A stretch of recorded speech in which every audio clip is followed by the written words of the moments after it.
Bande Kombote Mbote na Minos Mutolo Nangai, ministre de la Justice, azana dossier mususu. Ba dossier ya makasi. Tozana ba dossier belé. Oyo justice atele milango. Bit nanga ba ya kosala ba vidéo pour le ministre ya justice eza pour nous finga été mais pour nous aider parce que l'entourage na ye ezaka baluba o bako luba ne makamala muté o nga nazo kosala awa eza pour nous aider peuple congolais et aux années difficiles parce que justice eza na baluba na bandeko na ye akolongola nani na minute oyo soki aninga la justice procureur général il faut longwa ba procureur nyo so kitasa pe faut balongwa parce qu'on ne peut pas jouer avec les âmes des gens bozui batu botie bon na prison ah mais amawa ngana za na dossier moko ya Songololo et sali 14 ans na justice a gagné un procès ba gagné un procès ngo mais va pesa droit à récupérer hectare n'a été ça fait 14 ans alors ce ministre de la justice a construit le bureau des Congolais victimes des injustices après ce numéro où ils ont dit qu'il faut tenir le dossier à tel équipe naie a sauver bato belé mais à condition que bureau wana ezana baluba te na kati ezala na bato nyonso sauf baluba pour justice ezala alors toyoka nanu oyo soki toyoki yango boto tala soto sa to lubani merci franchement oyezo le kapeda na mboka na biso photo senga bato bafongola miso escroquerie bandaku ekomi soki bato bafongoli miso te même yo ndingo fandia oza à l'abri ekoma réseau bazana ba juge bazana ba policier bana ba konzi na armée donc réseau mobima na ba konzi tout na kati yo mpuku elobeji bempiano soni na nia o juge nia o obozwa raison wa pour bana ndeno ke nukufunda ngana fundi yo na gagner yo ke yo tegela inga indaku mais na ke déguerpir mutombo mususu qui n'a rien à voir na yo et comme il bagé wana donc ba comme ko escroquer badaku da Lubumbashi na donc partout donc raison mais c'est tamboli mais le quoi ba la ba compte ba comme ba ke tina cadastre ba créer ozomona kamoko tozana ngwa mutu a créer numéro cadastral na cadastre azana mabeleti a kesi ko na numéro na ya ke na tribunal ayoka ina juge moko ayebani koni ke yena makama mapangu yeka kaza ba yebi yena ba stage tout mais ba protéger kaye ayoka ni na yo abimisele ba jugement par défaut allez ba signification ya lokuta biloko to ya lokuta ba na pena ba huissier na bango oyo ba utilizaka po ba kende ko beta biloko na bango ya ba frappe donc kende pa ya divisionnaire na gomba ayebi ya moté mais bato ba kiti na terrain ba frapper bino ko bando ya ko bandela wapi juge niao yo mpuku ko banda wapi yango moni ba mame belé ba orfele belé to lembi na kolemba etika lika to yebite na mboko yo bato ba osala nini parce que osala mbongo te oko bandela wapi oko futa wapi même gagner yango oko exécuter jugement na yo ndenge nini muso gagner babali ko binisa kayo ba memio na bandundu ba suspecter ki sasa ba yebi ko futa transport wapi o kede bandundu bo aborfele bo ade lokote donc il est grand temps le lo na mboka na biso ou bien président de la république a nommé un médiateur moko ya république atala ka bakawana donc l'inspectorat oui moko bandela wapi ozomona Dieu merci à un moment donné inspectorat zarayi ko yede bato belé pays dakabato mais mikolo utoleka et comment ils on dirait ce qui ndenge nini donc il est grand temps to sambela ba ba responsable c'est le moment de utolo ba awa peut-être parce que nation za reconnaissante na bato ba osala musala malamu parce que ba bossa na bango alors tout le monde a commis dans mutema wana na papa kaka ngape tout na ngana kende non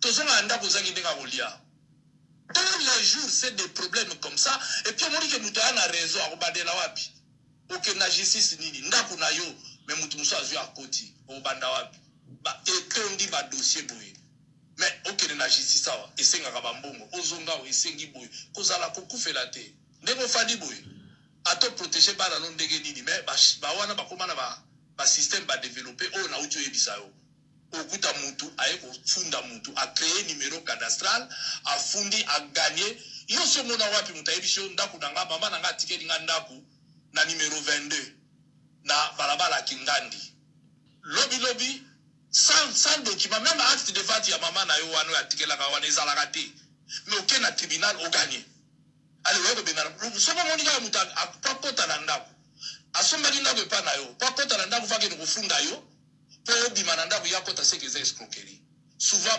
bavandeur na bango ba fantôme parce que ce n'est pas normal nga na teki ndako na ngai na kobima na nga calmement et puis avant somba ndako okende kovisite ndako okotuna bavoisin okotuna bato mosusu eske eza ya moto oyo te soko omoni kaka motu asombaka ndako lobi po akota na ndako na ye ake kosamba seke aza escroc.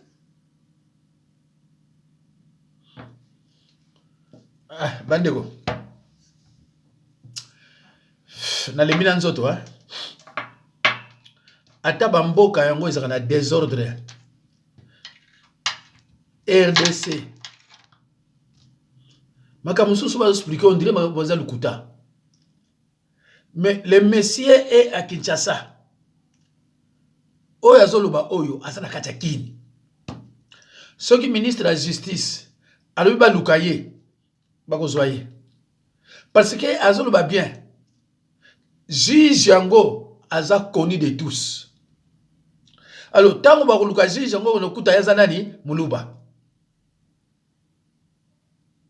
80% des juges sont de Baluba 80% des procureurs sont de Luba yango na ye alobi oya fundi yo niao oya zo sambisa niao ngai mpuku yebisa nde oganye ndeko moko auti Kinshasa auti okima tango basambi bayibo bazela plaidoirie so bakendeki wapi muto ya fundi ye azosolola soki na juge président na Chiluba greffier pe yaki wana bango nyonso bakobosolola bolo na Chiluba ndeko akimi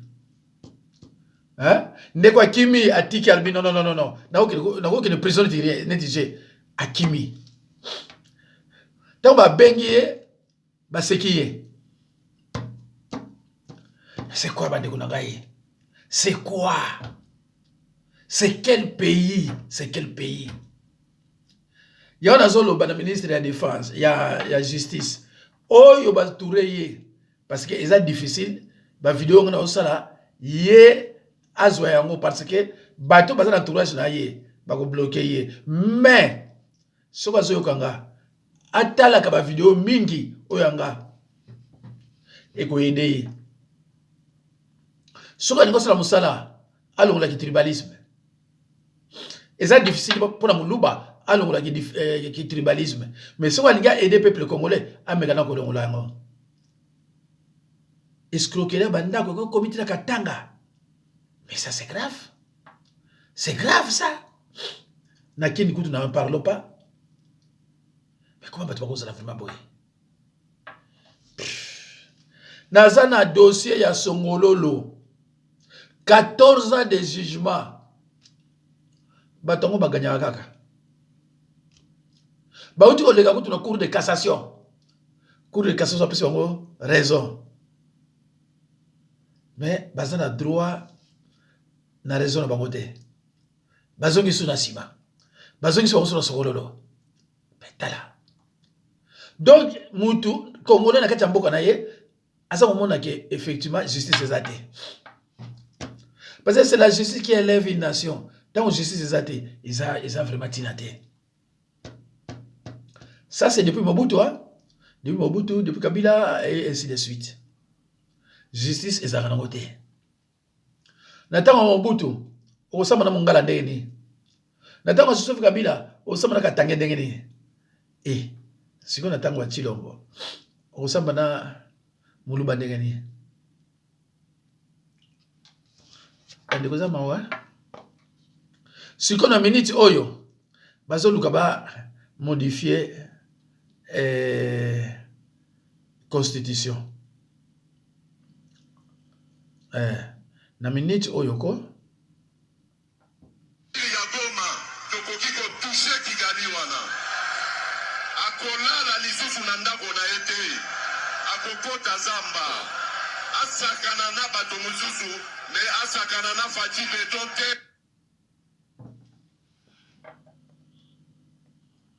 Ya Goma, tokoki ko toucher Kigali wana. Akolala lisusu na ndako na ete. Akokota zamba. Asakana na bato mususu, me asakana na Fati Beton te. Mes chers frères et sœurs, dans le Seigneur, la Bible nous enseigne, dans Proverbe 18, 21, la mort et la vie sont au pouvoir de ta langue, de la langue. Munoko na yo, ekome muna pa ya pasi. Munoko na yo, ekome mayo pe na liwa. Munoko na yo, eko kimisa yo pe. Proverbe 18, 21. La mort et la vie sont au pouvoir de la langue. Mes chers frères et sœurs, ce n'est pas ce qui entre dans la bouche qui rend l'homme impur, mais ce qui sort de la bouche, voilà ce qui rend l'homme impur. Ce n'est pas ce qui entre dans la bouche, car cela est jeté dans un lieu secret. Mais ce qui sort de la bouche, c'est ça qui met l'homme en débandade, car cela vient du cœur. Les autres motema oyuzuluba. Et qu'on crée un problème.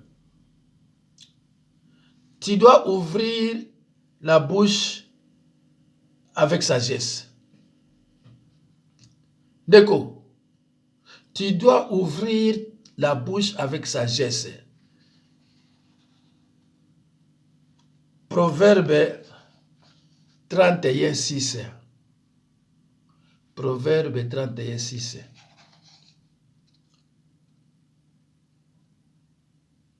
Mes chers frères et sœurs, le malheur ne sort pas de la poussière. Tout malheur a une cause. Papa, c'est où tu as ma bellette. Le malheur ne sort pas de la poussière. Tout malheur a une cause. Pas si vous avez mona. Ils sont en place dans le outil. Et souvent, au yebi pas sur le outil. Job 5, 6. Le malheur ne sort pas de la poussière. Tout malheur a une cause spirituelle.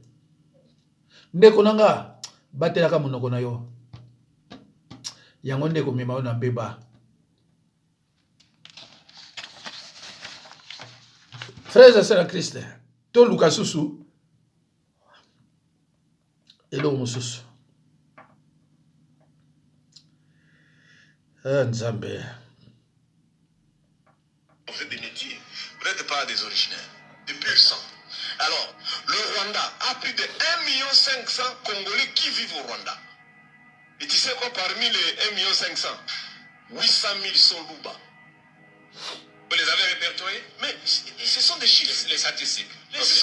On peut aller vérifier. Tu sais que la plupart des grands professeurs et des médecins au Rwanda. Évidemment, je connais. J'ai fait le Rwanda. Est-ce que tu sais aussi que quand un Luba parle, un Rwandais comprend? Ça tu comprends, ça tu ne sais pas. Oui, non, mais quand on parle Kinyarwanda, parfois même on comprend quelque chose aussi. Non, c'est ce qui justifie votre détail. Tu n'as jamais compris pourquoi le Moulouba est géant. Les Tutsis comment? Il est géant, non? Vous êtes les Tutsis congolais. Le Moulouba c'est un Tutsi congolais. On fera une émission pour ça. Il y a le discours du chef de l'État, Félix Tshisekedi Tshilombo.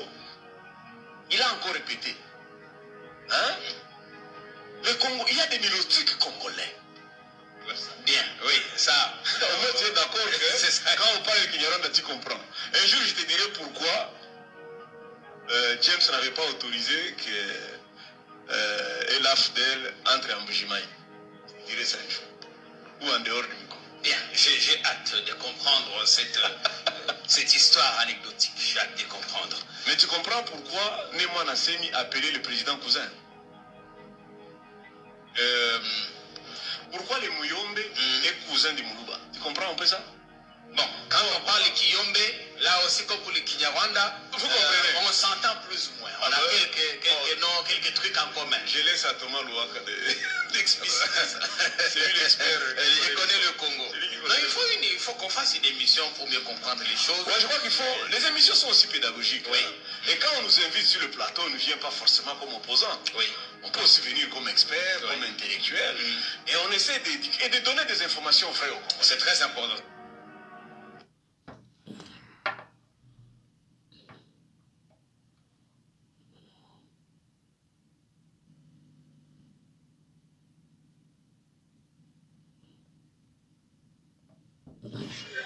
Pompier. Pompier.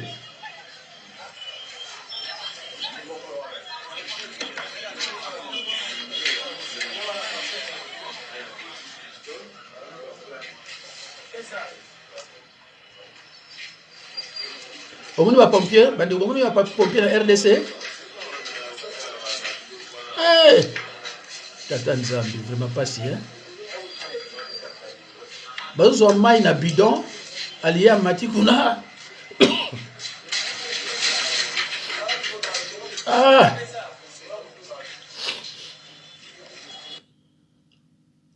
Eza mawe bandeko. Ba secteur nyonso. Mabe na mabe. Secteur moko ya malamu eza te. Secteur nyonso ya mabe na mabe. Ya pasi, hein?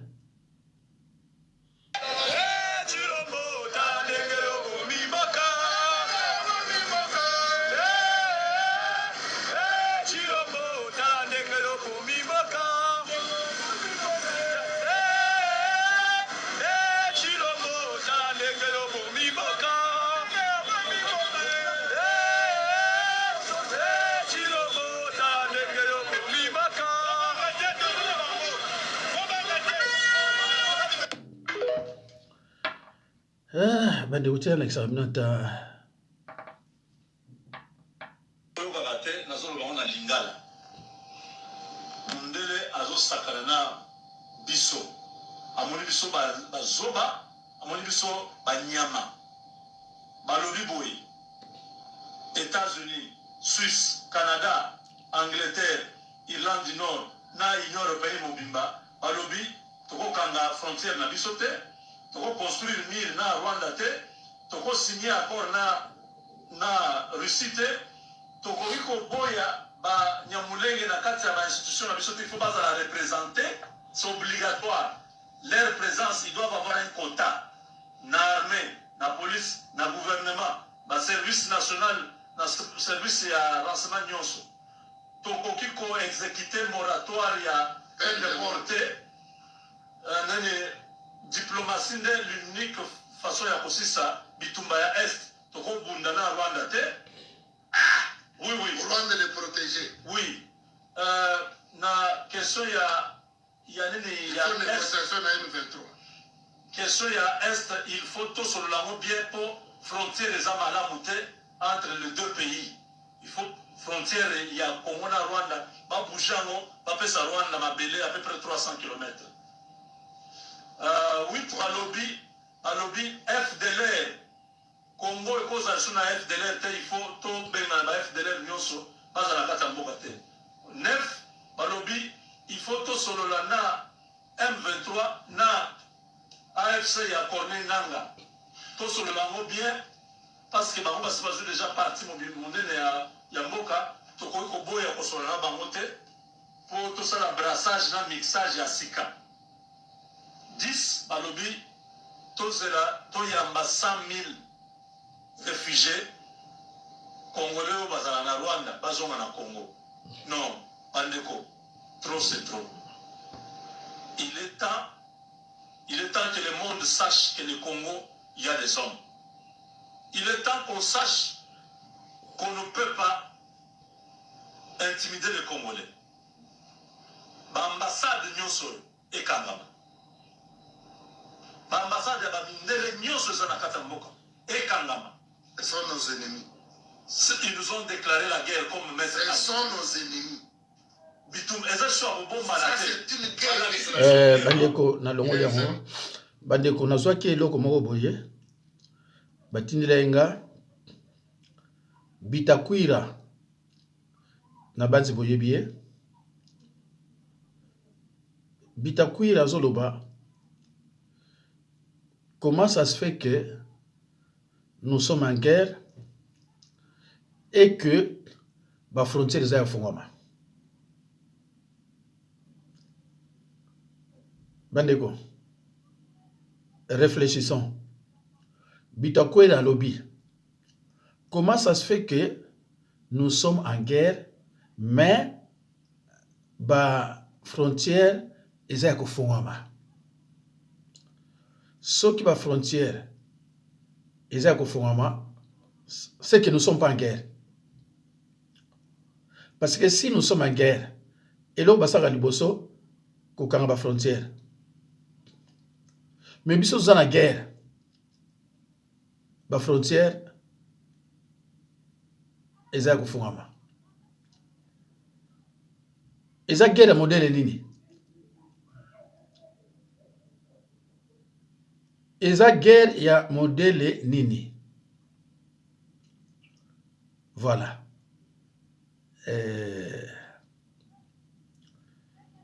Ndeko na ngai, gouvernement suédois azopesa 35 000 dollars pour la mutu nyonso oyo kolinga azonga Congo.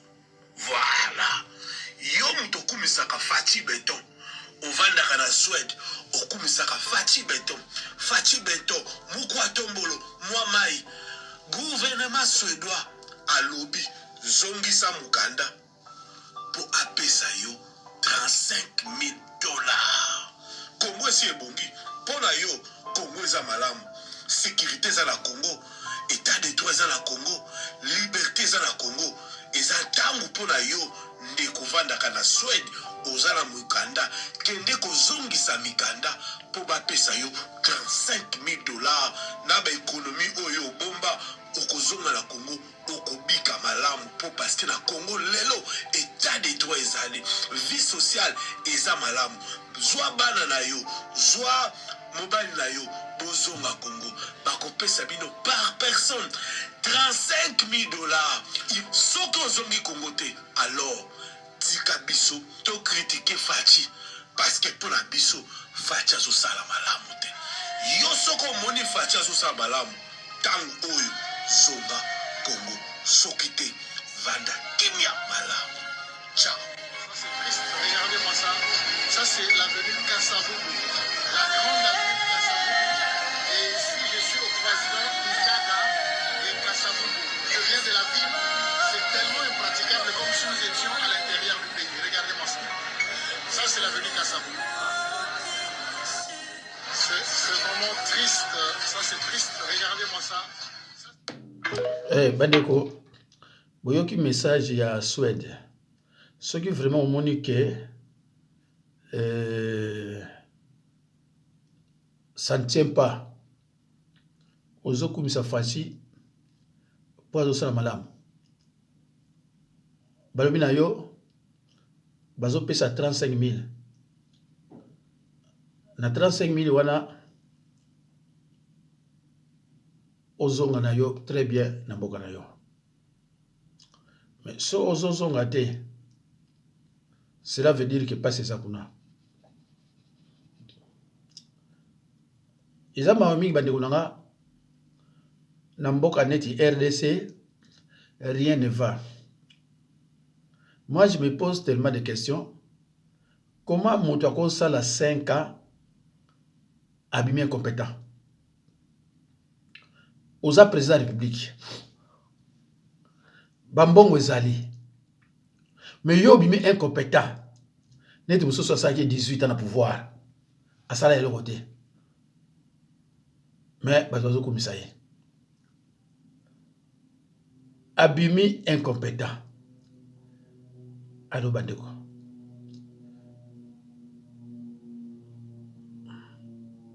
Tolobani.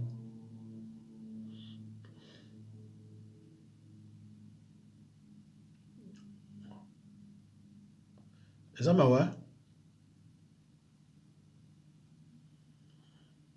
mais baoyo sikoyo bayebi vérité bacélibataire kobala mwasi oyo mutu mosu adevierge ye te nayebi te oyo ndeni yawa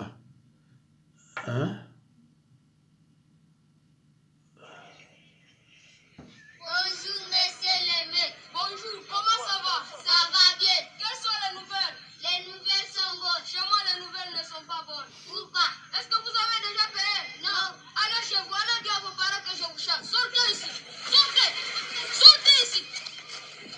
Bonjour, papa. Oui, bonjour. On nous chasse de l'école. À cause de quoi? À cause de la pluie. Pourquoi on vous chasse de l'école et pourtant le gouvernement avait dit il y a la gratuité? Allons-y à l'école pour aller demander les motifs. Cet enseignant aujourd'hui il va me voir. L'enseignant aujourd'hui il va me voir.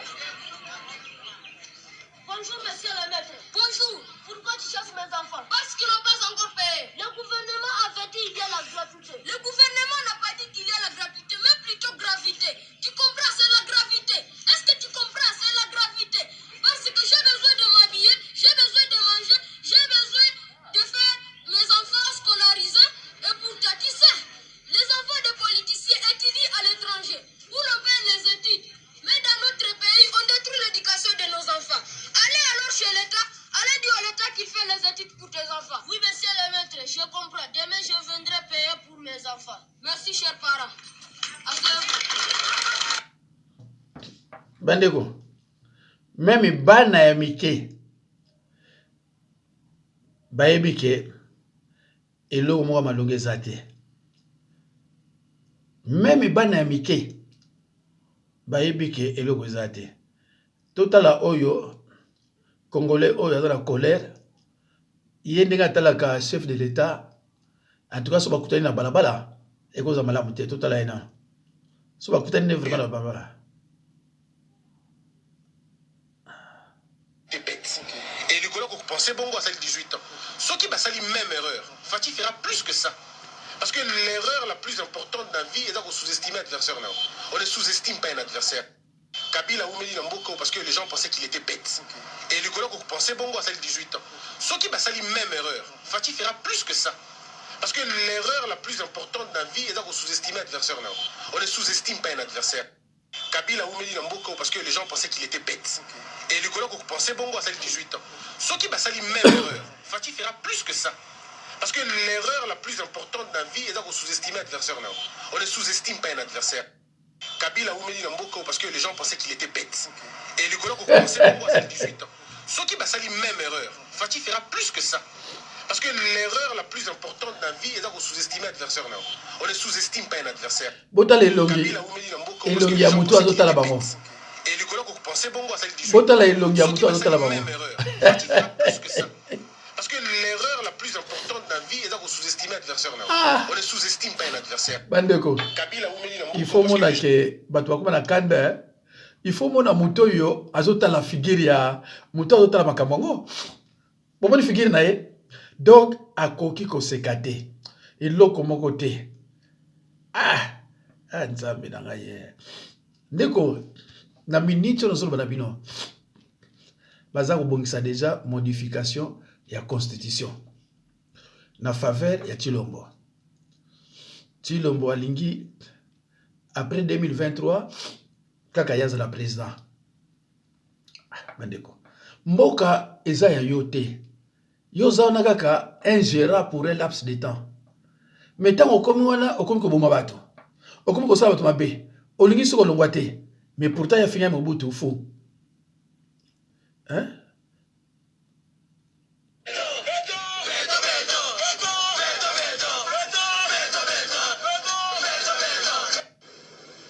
Yembaka beto mais bosalaka ke soki fatia longo kuzonge pana bino na mupompa nzele zate okuzonge la super ya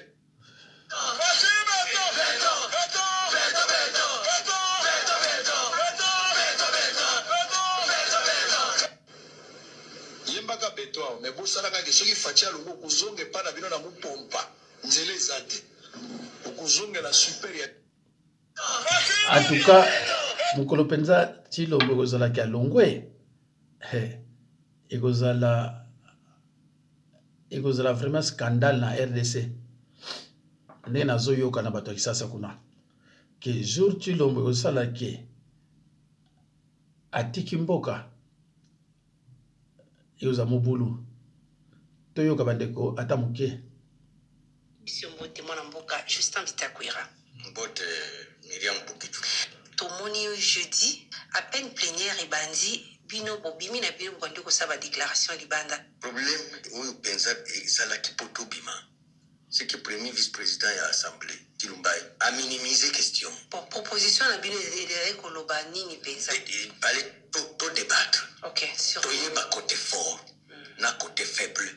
Il y a état de siège. Quand on a tout démontré, biso ba tout kuna, tozana ba tukuna, to ba baninga bande ko basi ba kufi. To na to yebisa bango avantage na inconvénient, il y a état de siège. Baboyi. Kutunga bakatele na micro. bon pour na bino avantage na désavantage état de siège ezali nini? Depuis état de siège, il s'allie 3 ans. Je dis bien 3 ans. To libérer village, to récupérer ni parce que sur 6 territoires, il y a Nord Kivu. 4 et ça sous occupation. Et puis, bah officier source militaire, na l'obité que bah militaire nyonso. Bah officier militaire source. Bah zui loko wana lukula business na bama. Est-ce que réellement ici à Kinshasa le gouvernement congolais est conscient des dégâts humains au Rwanda zo sale pas na biso? Est-ce qu'il y a bien ce qui zaki bitumba solo pas y a kangi frontière te. Pas y a kati de relation diplomatique na Rwanda te. Pas c'est parce que c'est du théâtre. Wana ndito lingaki to sala manso po ba tubayoka biso. Pour ça, peuple moko divisé. Mboka ezokuya, bamususu bazoti handicapé. Ekuya libela. C'est quoi pour na bino mabe état de siège ezali place nini? D'abord, armée na biso. Eza na nyonso pas plus tard qu'avant-hier. Bazalendo ne ba bomi commandant rwandais qui était chargé ya pour sécuriser mine ya Rubaya. Mais notre armée est en trêve. Les choses sont allées de mal en pis. État de siège wana. Développé, toyeba kate, vrai rôle ya Uganda, na kati ya bitumba na biso toyeba kate. Parce que biso toyebi que ezala M23, ezala AFC, ezala ADF nalo, ezala batu bwane o nazolo ba bazaka na patron moko Kagame. Mais sikoyo, tozotala lokula bolingo entre gouvernement ya Kisasa na Rwanda, penza eza makasi. Parce que pona batu ya Goma nazolo babomba zolanda pengai. Pona batu ya Goma, soki to gagner frontière pendant 3 semaines. Soit Kagame alongo na ki président ya Rwanda, soit bitu Messi. C'est quoi faille ça na ngambo nani? Comment le gouvernement congolais bazoko bazolinga koyoka biso te. Tant bazokenda ba négociation. Yo sali 30 ans na poto. Soki Allemagne, soki Belgique, soki wapi. Babandi kotinda yo kende ko négocier na Rwanda.